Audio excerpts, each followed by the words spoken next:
અરે મારી બેનપણી ફૂલી, તારી ફૂલી. અરે બેન ફૂલી, પણ તું ચમ ઘર ભૂલી? મારી બૂન ની ખાધી થૂલી. હા બે વયાન બે મારી બૂન ફૂલી, તું બહુ દુબળી થઈ જઈ ફૂલી. હવે હોંભર મારી બૂન, હમણાં થોડા દિવસ પહેલા હું રાંડી રંડાપો આવ્યો મારે. અરે મારી બૂન, મને તો ખબર નહીં કીધું હતો સાથી કૂટવા ના આવતી હું. હવે એવું કોઈ નતું, ગોડીને પીઠિયામાં કોઈ કૂટ્યા જેવું એ નતું.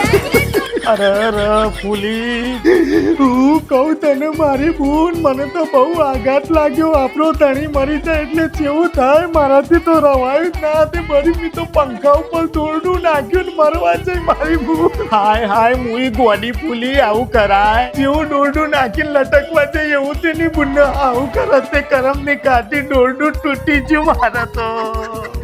એને આવું ને ઢેચણ કુંટન ભાગી ગયો, પણ હું ના મરી બૂન, હું ના મરી.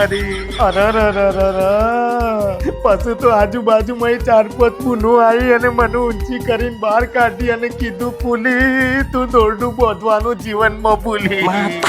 ફૂલી હાચેમાં તું બહુ ઢીલી હો બાપા. પછી મેં બીજું ઘર મોડ્યું મારી બૂન, બીજો લગ્ન કર્યો મી તો. લે હારું થયું તાણતું. હું મોઢું હારું એ રહ્યા મધીનથી 2 વર્ષ જીવ્યા અને 2 વર્ષ પછી તો એ ગુજરી ગયા. મારી બૂન, મારા તો રંડાપો ફરીથી રિપીટ થયો. હું કરવાનું? રામ બાપો. તે પછી હું તો તળાવમાં જઈ ફરવા માટે તે હોડી વાળા હતા, એ ભાઈ મને લાત મારીને કાઢી મૂકી. ભાઈ અમારા ટૂર વાળા પ્રવાસ વાળા આવે છે, તું મારી જેને ભૂત બને તે બધાને બીવરાય એમ કઈને કાઢી મૂકી મને તો. પછી મેં ફરીથી બીજું ઘર મોડ્યું. લે કશું હતું નહીં, એ સારું કરી હતી, પણ હો 2 વર્ષ ત્યાં ને મારા તો એ ગુજરી જ્યાં તે મને તો હેટ્રિક મળ્યું બાપા. એ વિધાતા તારું કિસ્મત ખુલી. પછી તો મેં નક્કી કર્યું કે હું તો ગમે તે થઈ જાય, મારે જીવવું જ નહીં. તે હું તો રેલગાડીના પાટા ઉપર ઊંઘવા જઈ, તે કરમની કાઢી રેલગાડી જાય બાપા.